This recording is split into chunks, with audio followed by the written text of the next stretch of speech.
É curioso nós observarmos que o Livro dos Espíritos foi publicado 2 anos antes de uma obra também revolucionária, A Origem das Espécies, de Charles Darwin.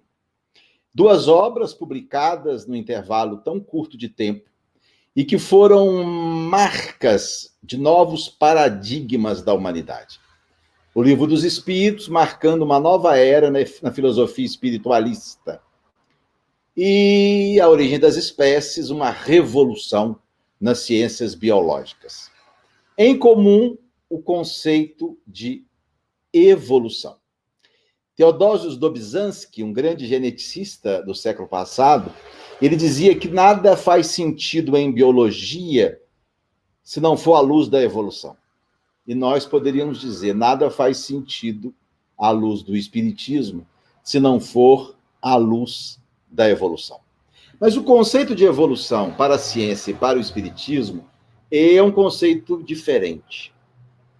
Para a biologia, a evolução são modificações no conjunto de genes de um indivíduo que permitem a sua sobrevivência em dado meio. Notem que para a biologia, qualquer transformação que facilite a vida do indivíduo, a sua sobrevivência e a sua reprodução é evolução. Diferente do conceito espírita, porque o conceito espírita vai além de uma transformação. Evolução para nós implica progresso, melhoramento, aprimoramento.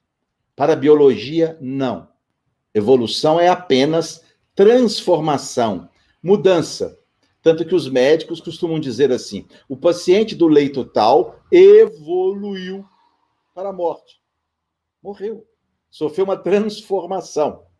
Não necessariamente um progresso.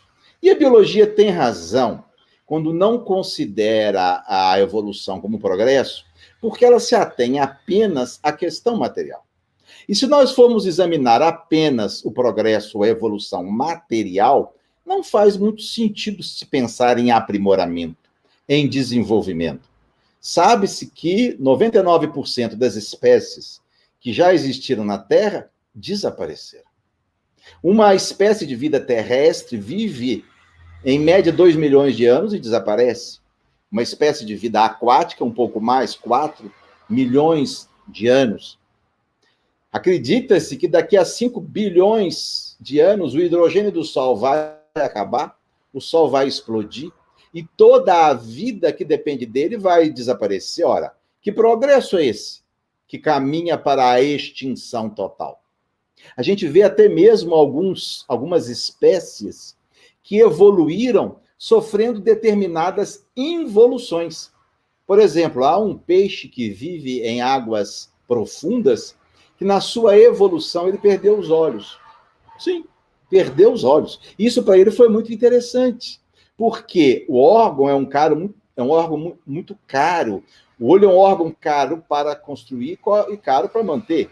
E de que vale olhos para um ser que vive num local onde não chega a luz solar? É um órgão que lhe dá um custo sem benefício. Então, o fato desses olhos desaparecerem foi muito interessante para esses peixes conseguirem sobreviver. Então, para a biologia, evolução é apenas transformação, modificação que permite a adaptação do indivíduo, do ser naquele meio. Para nós espíritas, não. Evolução é progresso, porque nós estamos nos referindo ao ser espiritual. Quem evolui é o ser espiritual. A matéria se transforma, se modifica, para oferecer ao espírito os recursos que ele precisa para cada vez mais expandir as suas possibilidades. Alfred Russel Wallace, que foi um co-descobridor da teoria da evolução pela seleção natural, ele dizia que a razão de ser do universo é o desenvolvimento do espírito humano. Então, a evolução é do ser espiritual. E a respeito dessa evolução, que nós espíritas nos interessamos e que nós espíritas examinamos. E eu trouxe aqui, nessa nossa breve reflexão, O pensamento de Allan Kardec a respeito desse tema é expresso por ele em um texto que ele publicou em vida, mas que só foi publicado posteriormente, depois de sua morte, no livro Obras Póstumas. Esse texto de Allan Kardec se chama Profissão de Fé Espírita Raciocinada. E nós trouxemos apenas 2 trechos que têm a ver com o conceito kardeciano de evolução para as nossas reflexões. No primeiro trecho, Kardec diz assim: desconhecemos a origem e a criação do princípio inteligente, mas sabemos que ele foi criado simples, ignorante, porém perfectível, com igual aptidão para tudo adquirir e conhecer com o tempo. Eu começo chamando a atenção aqui para a expressão cunhada por Allan Kardec, princípio inteligente. Eu confesso a vocês que durante muito tempo me estranhou o fato de Kardec usar a palavra inteligente para qualificar o princípio espiritual. Por quê? Porque a inteligência é apenas um dos atributos do espírito. O espírito tem muitos outros atributos: a afetividade, o desejo, a vontade, a memória, as inclinações.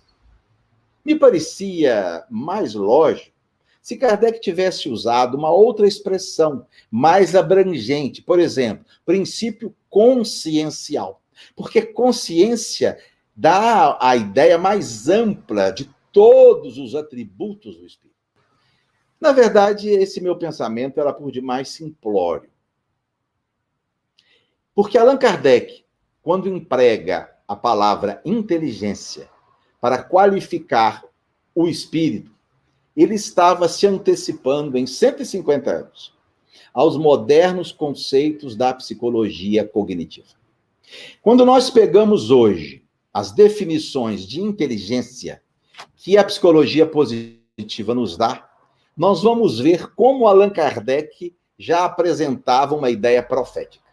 Se nós pegarmos qualquer manual de psicologia e procurarmos conceito de inteligência, nós vamos encontrar de cara o seguinte conceito: a inteligência é a capacidade de aprender com a experiência. Olha, minha gente, é a cara do espírito. A capacidade de aprender com a experiência. É exatamente isso que nós estamos fazendo na encarnação.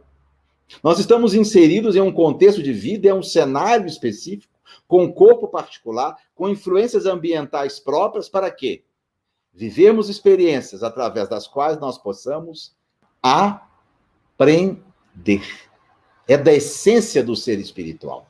Formigas aprendem a sair de um labirinto quando treinadas por um experimentador. Abelhas aprendem a localizar o prato açucarado através de cores. Polvos aprendem a construir casas com restos de materiais. Chimpanzés aprendem a linguagem dos sinais.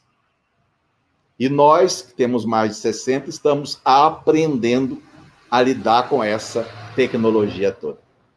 Uma outra definição de inteligência é a capacidade de resolver problemas.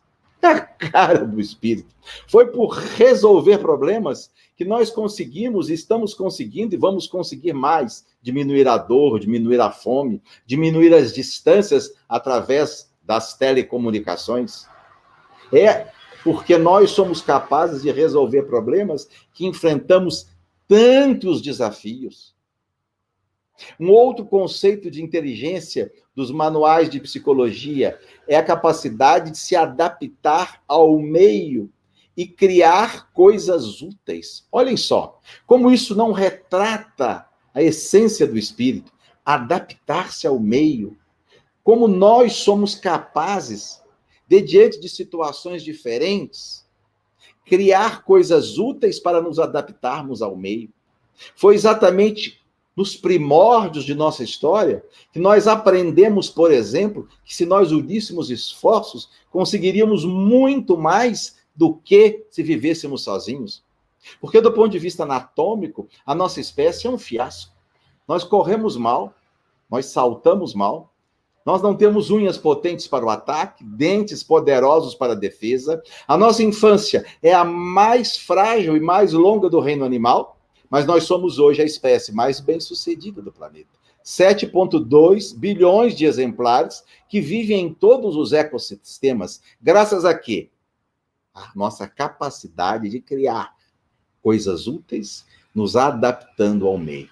Portanto, plenamente justificada a proposta de Allan Kardec em cunhar o ser espiritual com o qualificativo de princípio inteligente. Chama-nos a atenção também, ainda nesse primeiro trecho, as 3 marcas de nascença do princípio inteligente. Kardec vai dizer nesse texto de Obras Póstumas que nós fomos criados com 3 marcas próprias da nossa natureza. Primeiro, a simplicidade. Segundo, a ignorância. E terceiro, a perfectibilidade. O que Allan Kardec queria dizer com a palavra simples? Possivelmente Kardec se valeu de um conceito que existia em sua época, cunhado por um grande pensador contemporâneo de Allan Kardec, que foi Herbert Spencer. Spencer foi um pensador inglês que dizia que tudo no universo evolui do simples para o complexo. Na concepção de Spencer, simples é uma coisa formada de poucas partes. É algo homogêneo, em que as partes interagem umas com as outras, com poucas possibilidades, sem sofisticação. Diferente do complexo. O complexo é algo heterogêneo, formado de elementos diferentes, em que esses elementos interagem uns com os outros, com muitas variações, com muitas possibilidades. Um carrinho de mão é algo simples, poucas partes, poucos elementos.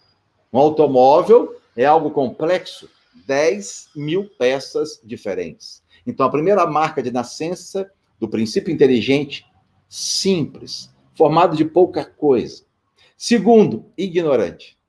Ignorante aqui não é o mesmo que rudeza, falta de educação, não.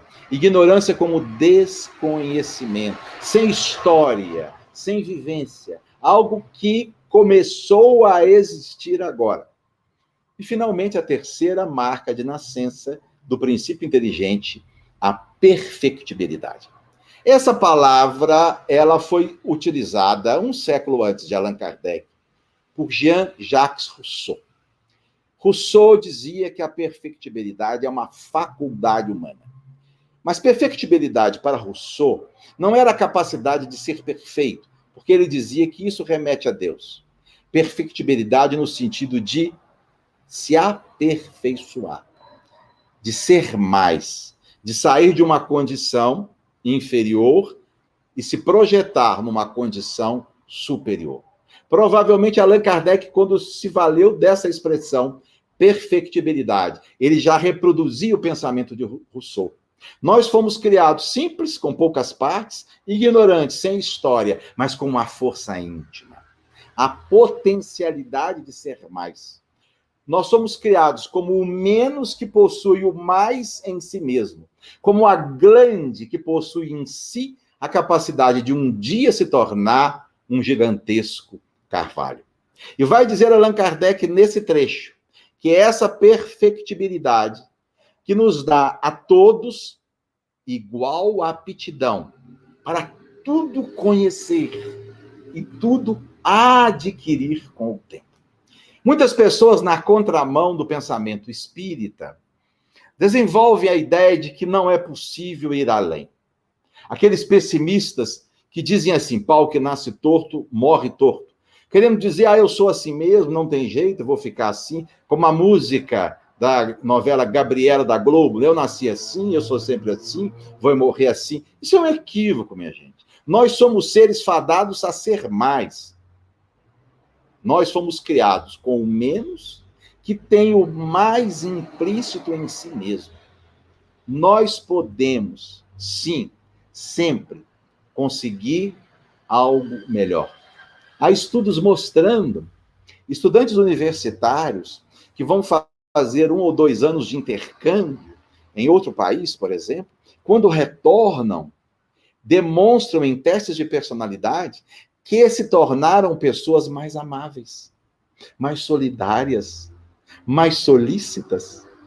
Ou seja, mudando o contexto, mudando a história de vida, nós podemos sim, a partir de uma tomada de consciência, adquirir mais virtudes, adquirir mais conhecimento, observando os outros, se espelhando nos outros. Lá em casa, nós todos mudamos um hábito, observando o nosso filho caçula quando ele tinha 10 anos de idade.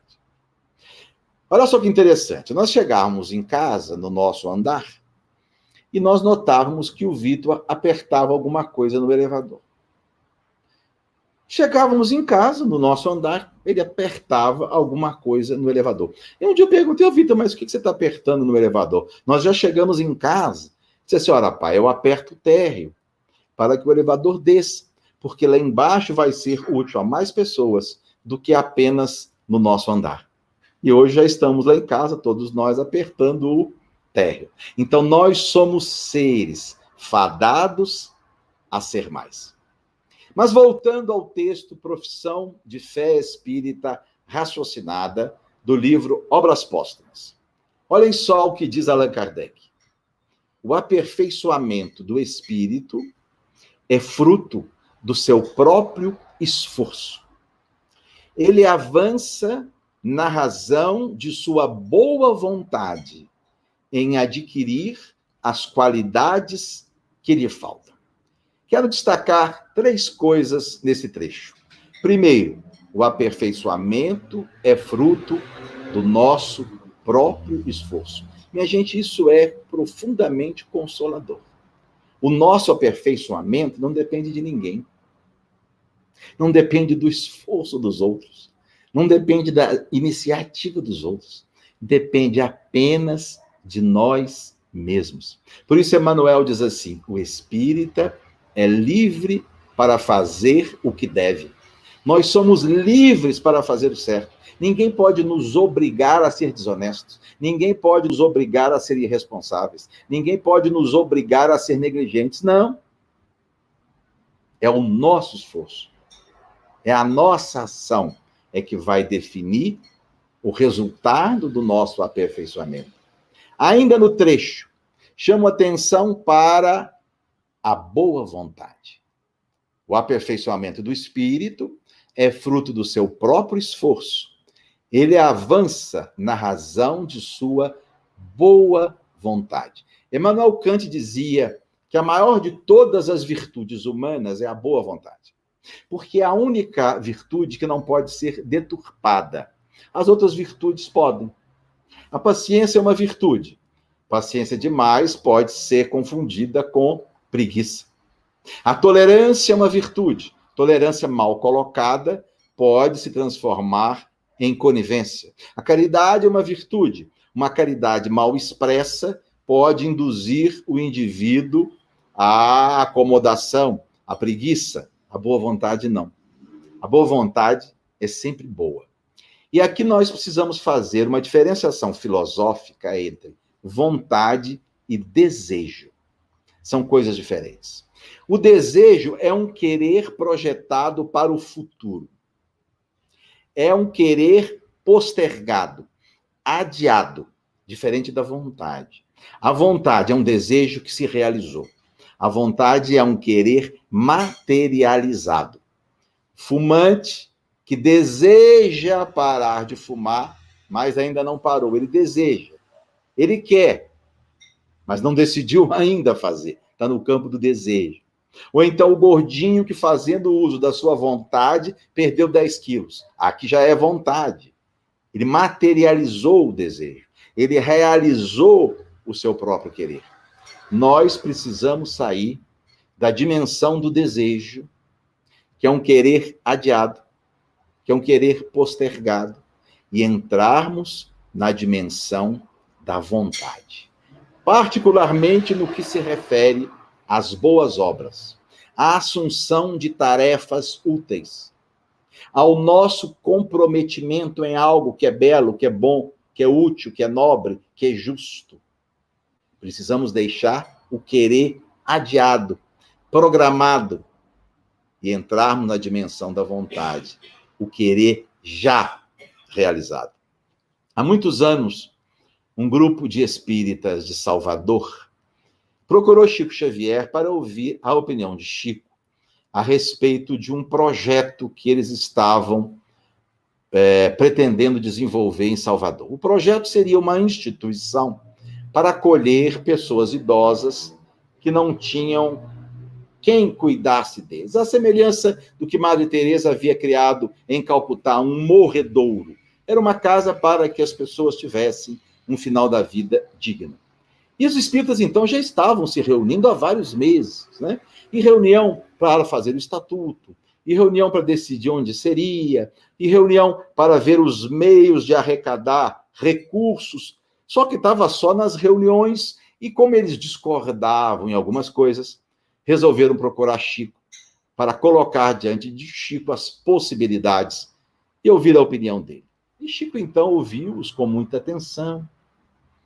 E, ao final, voltou e disse assim, olha, doutor Bezerra está aqui e manda dizer a vocês que a caridade, quando é muito discutida, o socorro chega atrasado. E contou para eles a história de duas damas da sociedade russa que haviam ido assistir a uma peça de grande valor no teatro de Moscou. E saíram muito comovidas com a peça, emocionadas, aquela coisa toda. E na saída do teatro, debaixo da marquise, verificaram um morador de rua deitado, tremendo de frio.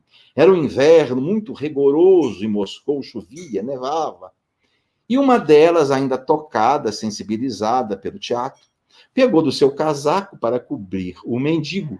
Quando a outra disse, não, mas não faça isso, que estupidez, esse casaco seu vale 5.000 rublos. Vamos para a nossa casa, enquanto nós tomamos um chá, nós pedimos a um lacaio, ele vem e traz cobertas. Para o mendigo é a mesma coisa, e é muito mais lógico. E a outra, então, aceitou e foram para casa, e lá começaram a conversar, tomando chá, e esqueceram do mendigo. No dia seguinte, acordam já muito tarde, e na hora do café, quando tomam o jornal da cidade, abrem e há uma notícia que naquela madrugada um mendigo debaixo da marquise do Teatro de Moscou havia morrido de frio. Sairmos da dimensão do desejo, não esperar mais, fazer já, começar já. Aristóteles dizia, o começo é mais da metade do todo, porque muitas vezes é o pontapé inicial o nosso problema.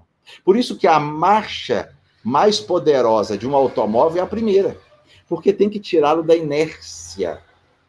Marco Aurélio, pensador e filósofo, dizia assim, sê bom, enquanto a vida e o poder te pertençam. Olha só.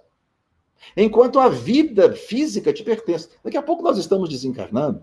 Enquanto nós temos poder para fazer, temos saúde, temos lucidez, condição de realizar. Nós não sabemos daqui a 1, 2, 3 anos se nós estaremos ainda em condição de materializar um projeto. Por isso a necessidade de começar já, de fazer já. Nesses mais de 30 anos de movimento espírita, quantas pessoas me diziam assim, Ricardo, quando eu aposentar, você vai ver. Eu vou assumir isso, vou assumir aquilo. Mas quando meus filhos crescerem, eu tenho muitos planos de realização, vou fazer isso, acolá. Não, mas quando eu terminar meu curso, você vai ver. Vou assumir isso, vou assumir aquilo. Passavam-se os anos, terminava o curso, os filhos cresciam, aposentavam e não saíam do lugar. Minha mãe dizia que quando ela precisava de alguém para ajudá-la numa tarefa no centro, ela procurava os mais ocupados. Os mais ocupados davam um jeito.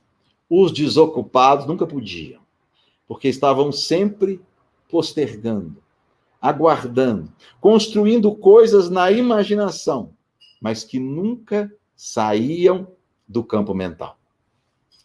Chico Xavier contou, certa feita, a respeito de um cidadão. Era um fazendeiro de Pedro Leopoldo, muito rico. e que gostava muito do Chico.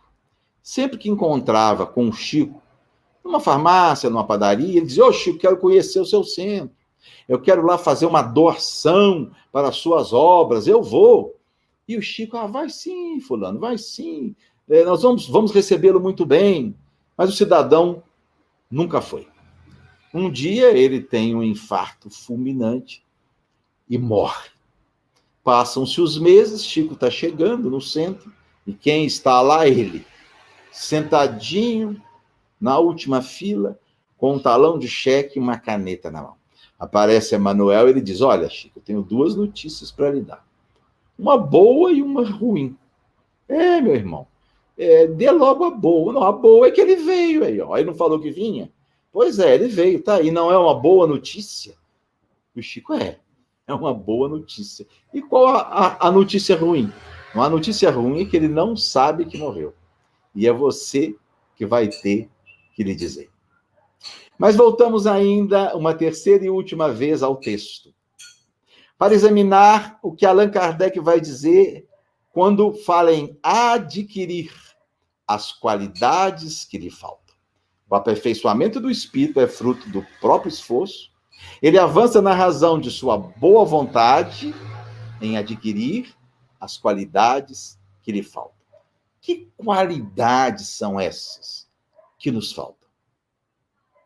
As qualidades que nos separam dos espíritos superiores. Mas não vamos buscar as qualidades dos anjos. Essas não são possíveis no momento em que nós estamos vivendo. Vamos buscar qualidades de espíritos superiores, aqueles que já se distanciaram de nós.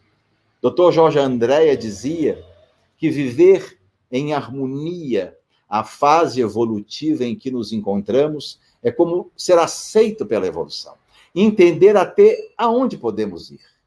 Simone Weil dizia: será fazendo o possível que nós tocaremos o impossível. E que qualidades são essas que nós podemos desenvolver agora? A primeira qualidade que eu considero que é para já, que dá para desenvolver já, é a disciplina. Porque a indisciplina não é sinal de mau caratismo, mas é um traço de personalidade que nos faz muito mal. E pior, faz mal às pessoas que convivem conosco. Porque a indisciplina gera a desorganização, os esquecimentos, os descompromissos e a irresponsabilidade. Eu conheço pessoas que não são pessoas más, mas que prejudicam os outros, porque acabam se tornando irresponsáveis, não por maldade, mas por indisciplina. Eu acho até que a disciplina é um traço de personalidade mais ou menos familiar. Porque eu me lembro de uma vez, eu lecionava ainda na faculdade, e eu dava aula, era um ambulatório que nós atendíamos os pacientes junto com os alunos. E havia uma aluninha que ela tinha uma característica muito particular, ela era muito interessada, muito dinâmica, muito alegre, mas sempre muito atrasada. Nós começávamos a aula a 1h, ela chegava 1h30, 1:45, todas as semanas. Chegava muito animada, já tomando conta da situação, mas sempre muito atrasada. Sempre que possível, eu advertia, eu esclarecia da importância dos futuros médicos serem pessoas que consideram o tempo dos outros. Entender que as pessoas não estão por nossa conta, que elas têm os seus compromissos. Não adiantava nada. Um dia ela virou para mim e disse assim: Ricardo, a minha mãe está sentindo umas dores e ela marcou uma consulta com o senhor. Ela vai lá no seu consultório. E eu disse: tá certo, nós vamos vê-la direitinho, pode deixar. E alguns dias depois chega a mãezinha dela ao meu consultório. Uma senhora muito gentil, muito simpática, com 1h de atraso. Mas disciplina é uma palavra que, via de regra, a gente não gosta muito, porque nos remete à obrigação, compromisso, dever. Mas não tem nada disso.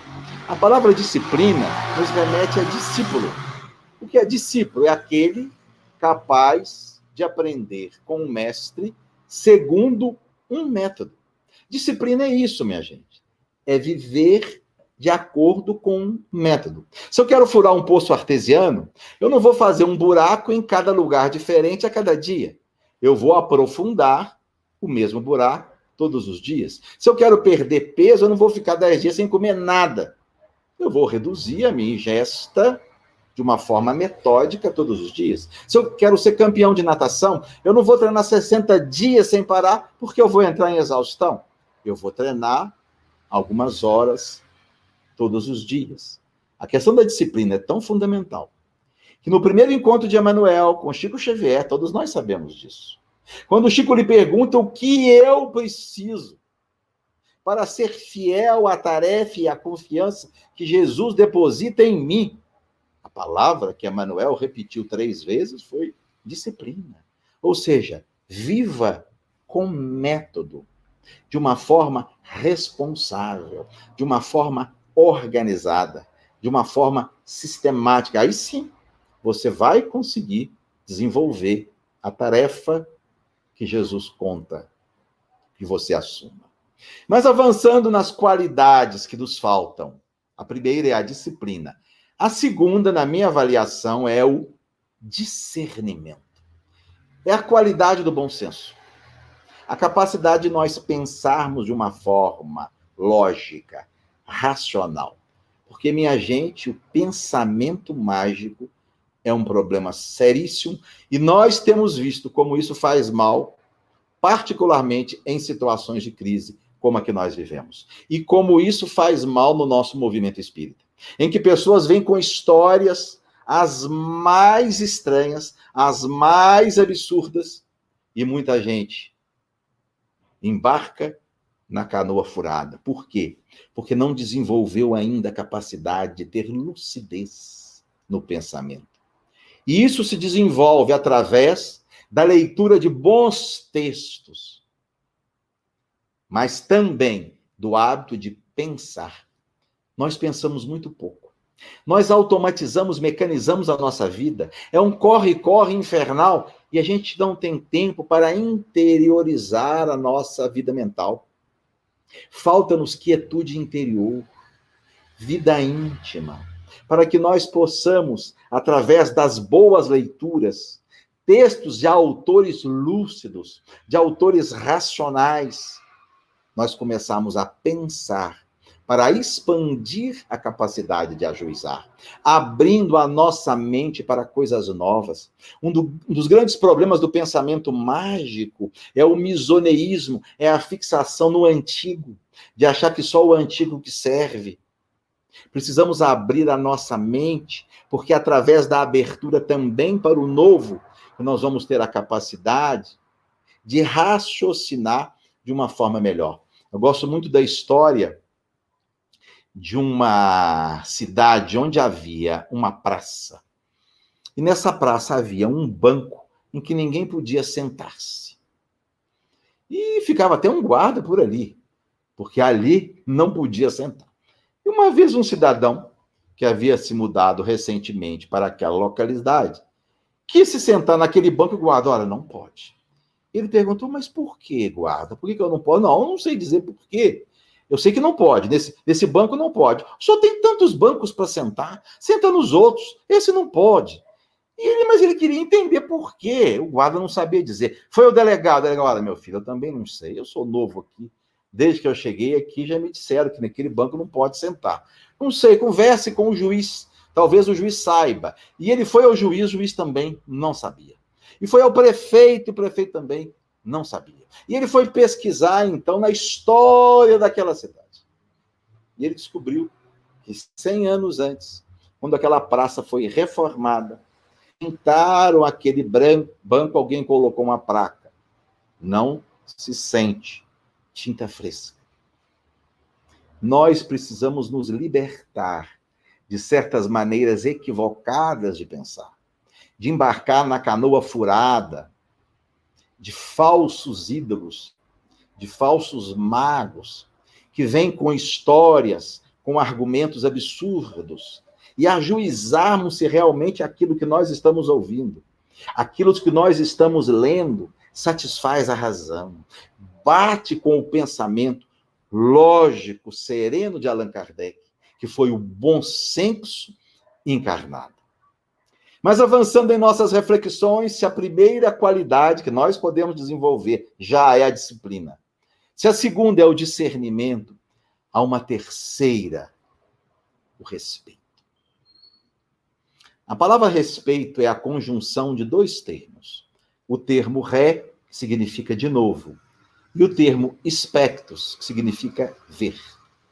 Respeitar é ver de novo, é ver com outros olhos, é olhar de uma forma diferente. A qualidade do respeito é a qualidade que nos levará a convivermos pacificamente, amorosamente com todas as pessoas, independentemente de sua etnia, de seu gênero, de sua religião, de sua maneira de pensar, de seu jeito de ser, de suas escolhas políticas. É o respeito que nos leva a uma vida inclusiva por excelência. Porque a palavra tolerância, nesse particular, é perigosa. Porque a palavra tolerância, muitas vezes, nos remete a uma postura de arrogância. Eu tolero porque eu sou caridoso. Eu estou sendo caridoso. Eu, na minha superioridade, eu tolero, eu incluo você. Como se eu me colocasse em cima de um palanque e pensasse assim, eu, homem branco, escolarizado, bem instruído, com conta bancária, tolero você, ou seja, suporto você, que não é nada disso. Por isso, melhor é a palavra respeito. O respeito a gente vê com naturalidade todas as diferenças, vê com singeleza, não coloca peso nas diferenças, que não são importantes, porque o que conta é a humanidade que existe em todos nós.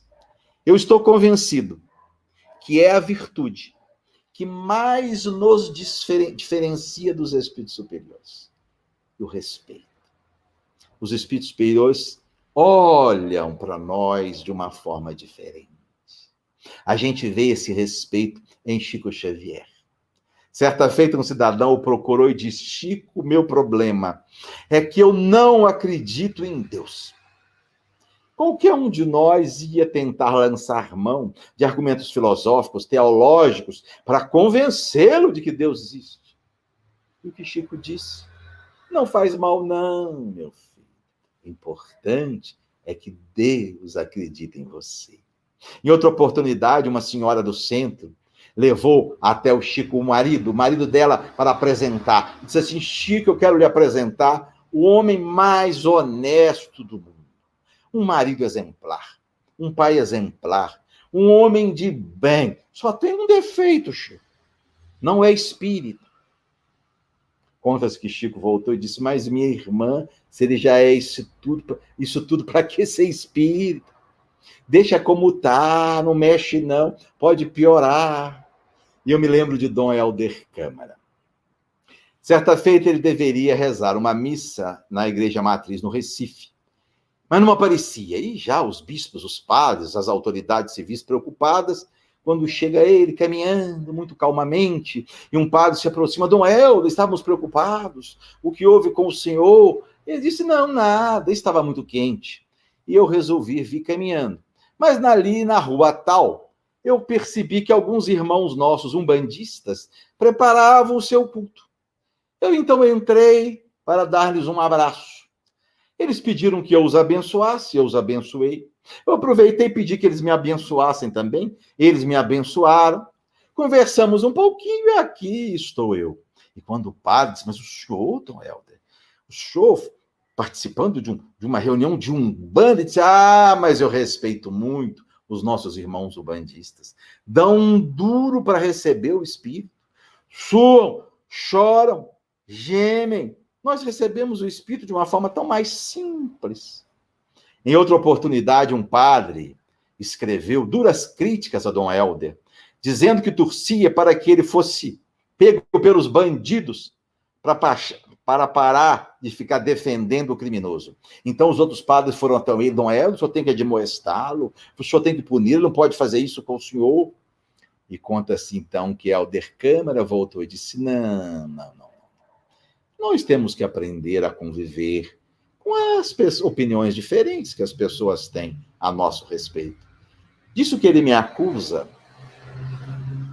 eu não tenho culpa, mas eu tenho muitas culpas de quem ninguém nunca me acusou.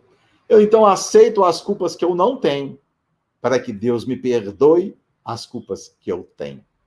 E certa feita ele se encontra com Madre Teresa de Calcutá. E ela diz assim: Dom Helder, eu vejo, o senhor é tão modesto, e onde o senhor vai, o senhor é aplaudido. O senhor não se sente mal com isso? E ele voltou e disse assim: Irmã Teresa, quando Jesus chegou em Jerusalém no domingo de Ramos, montado em um jumentinho, ele foi aplaudido pela multidão enfurecida. Os aplausos foram para Jesus, não foram para o jumentinho. Pois é, irmã. Quando eu chego e as pessoas aplaudem, eu digo para mim mesmo: os aplausos, Helder, são para Jesus e não para o jumentinho. E, finalmente, uma quarta e última qualidade que nós precisamos desenvolver e podemos já, é a compaixão. A compaixão é a capacidade de nos condoermos, de nos sentirmos, de nos colocarmos afetivamente no lugar do outro.